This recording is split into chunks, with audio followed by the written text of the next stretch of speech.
I just came on to tell you that I've been doing a little bit of research and a little bit of study about what's going on behind the scenes. Most of you all know that I do geopolitical research as well as financial and economic research. Well, I was talking to one of my friends who I won't tell his name, but he happens to be um, somebody that has classified information, and we were talking about geopolitics. And so I was saying to him, I know that we keep saying that, there are certain people in power, the United States Incorporated, et cetera, et cetera.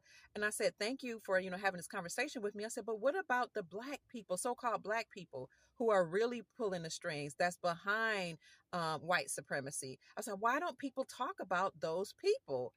And I said, because they are brown skinned and they are the ones really ruling the world. And I said, I've been doing a little bit of research. This is what I have come to overstand and understand. And he said, oh my God, you guys, so I want you to do some research. You must be referring to the Medici, did you say Medici and the Orsini? And I said, the Black Pope. Black Pope. Then I learned that there's a black Pope, a white Pope, a gray Pope, excuse me, Pope.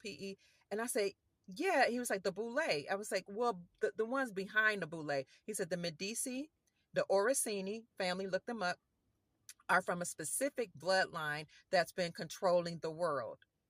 And then as we begin to talk, and I have to be careful not to say too much, because I don't know how much people want to talk about.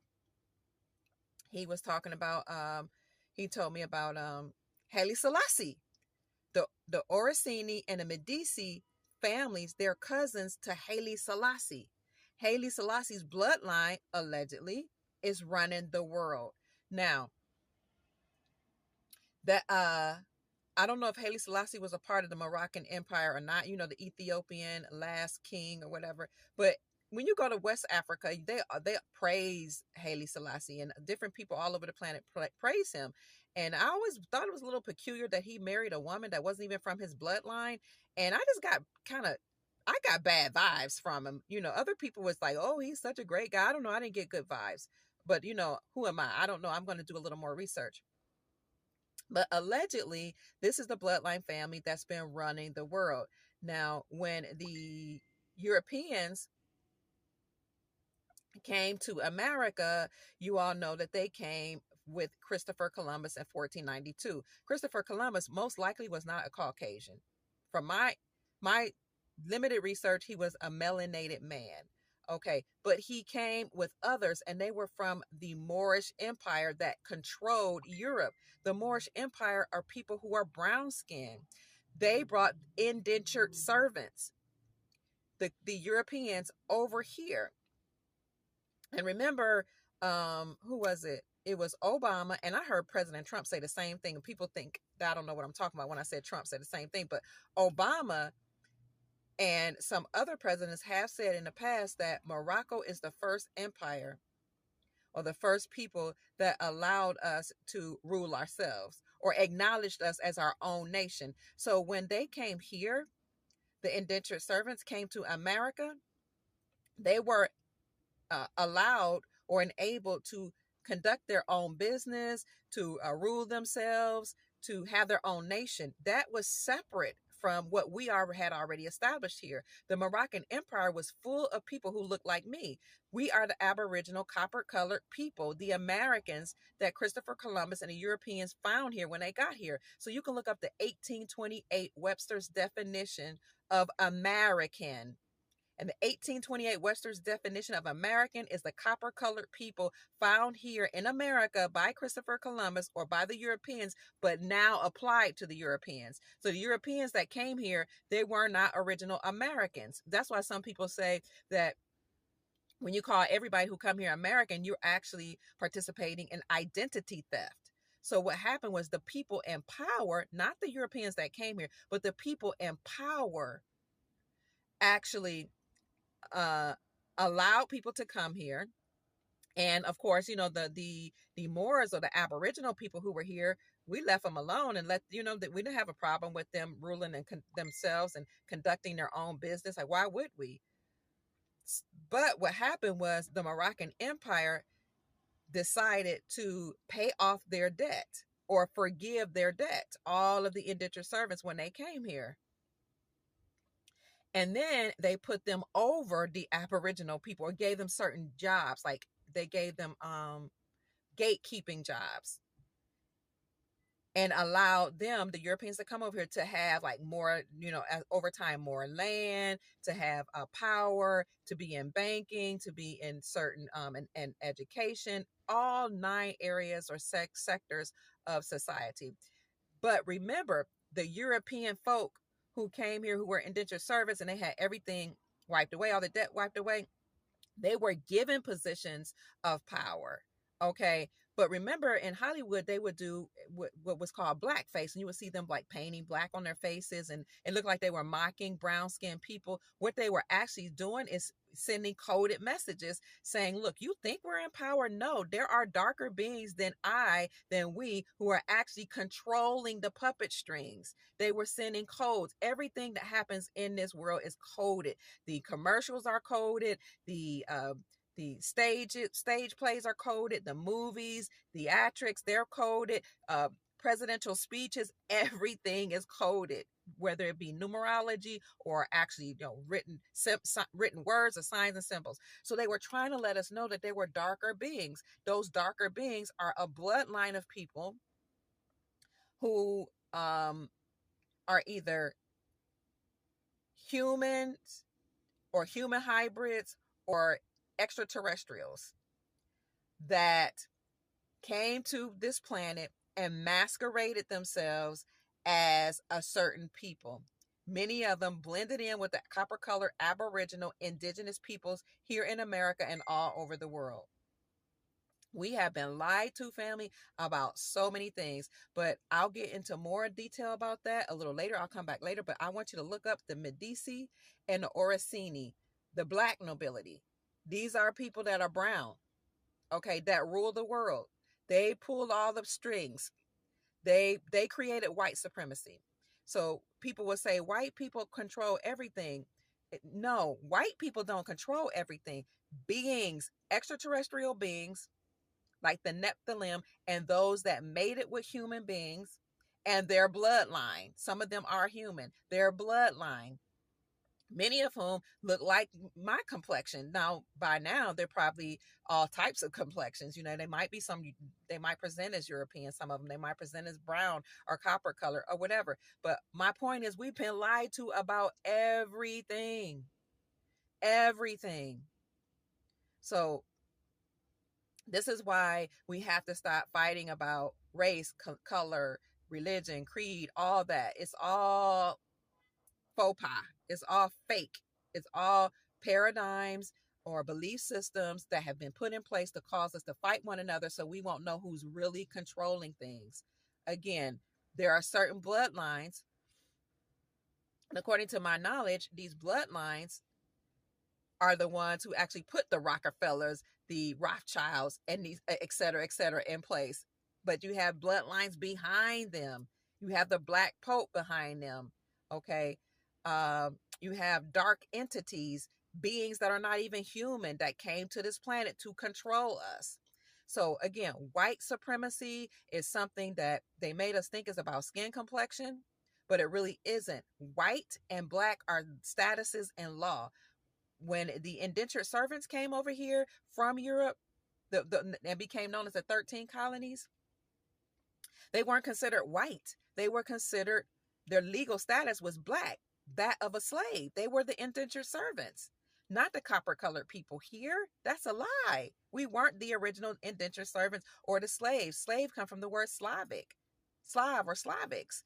The Irish were slaves when they came here and treated like indentured servants. The Italians, that's why they participated in the underground economy. That's why the Italians lived in the first slums. That's why you had the Italian mafia and them running like underground businesses and drugs and all that stuff, because they were trying to figure out a way to live in this society. But the people in power said, you know what?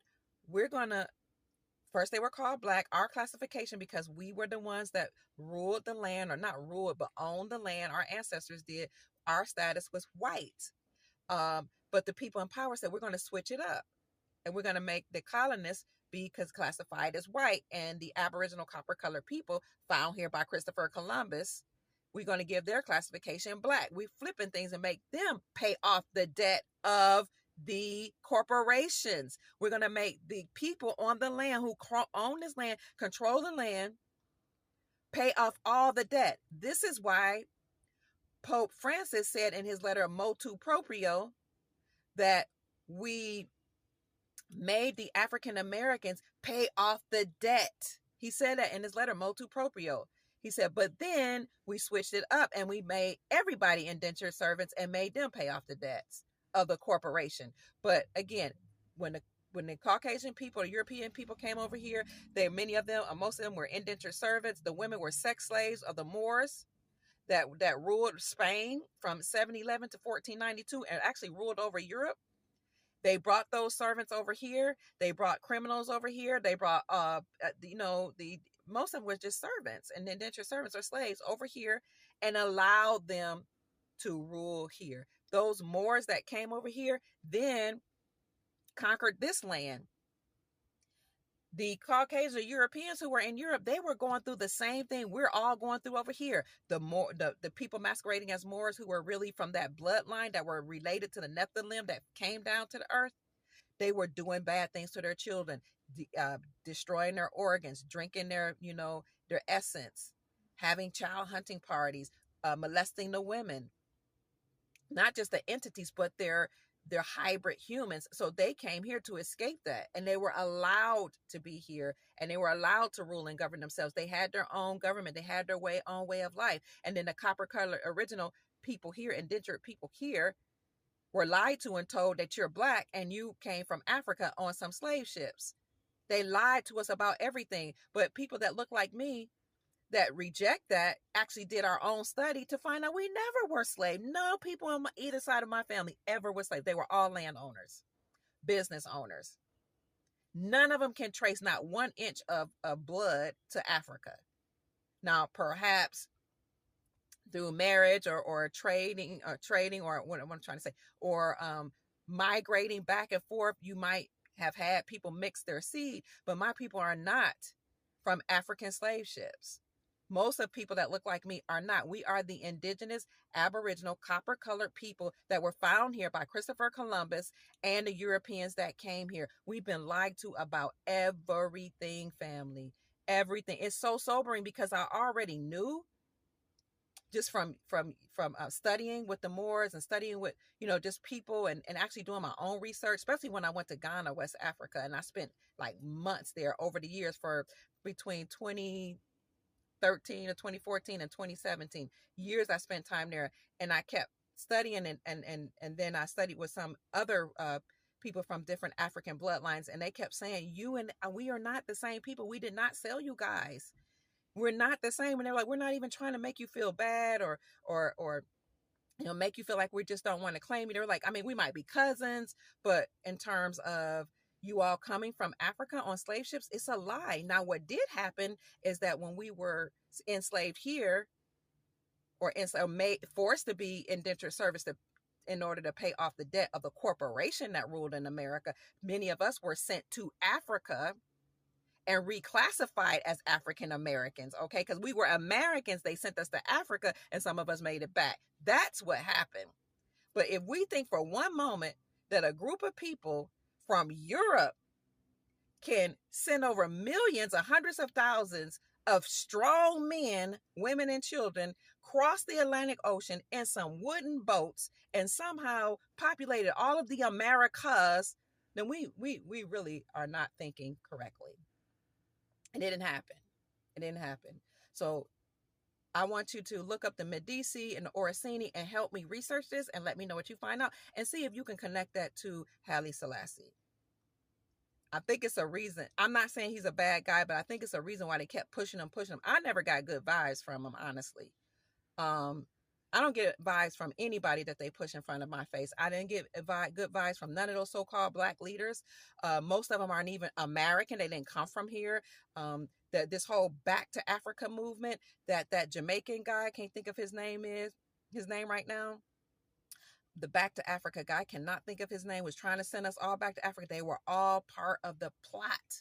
to get us off of our land here in America so that all these foreigners can come here and control our land. And then when all the foreigners come here, also these extraterrestrial beings can come from up under the ground and from all over wherever they come from, different planets, to probably rule them and control the resources here. But we're not going anywhere. They tried to put drugs in our community. They put guns in our community. They put abortion clinics in our community. They did everything they could. They took the man out of the house or enticed the man to get out of the house. They enticed the woman to depend on the government of America. And all over the world, really, but especially here in America. Why? Because this is the promised land, because America is Egypt, because the Garden of Eden is actually in Florida, because everything that you hear in the Bible, Israel, all of those things that they say is way out there started here in America. This is the promised land. Everybody and their mama and pappy know it. And that's why they always come in here to take the resources. But what they intended to do was take my people, kill us, take away our identity, enslave us, drug us, help us to have a non-marriage culture, have us to kill our own seed by masquerading under the guise of reproductive rights. And they were going to try to destroy us through genocide and all these other programs and suppress us until we couldn't be suppressed no more. And then they plan to do the same to our European Caucasian brothers and sisters. And once they got them, then they would go after all the immigrants that they allowed to come here. Very smart plot. But we're not going anywhere. And they're not going to keep us divided because we know their plan. They lied to us about everything. That's it, family. My name is Dr. Pruitt. I hope I said something to raise your vibrations and inspire you to create the most amazing, magnificent life that you desire and deserve. Go make this a great day. I love you so much. Bye-bye.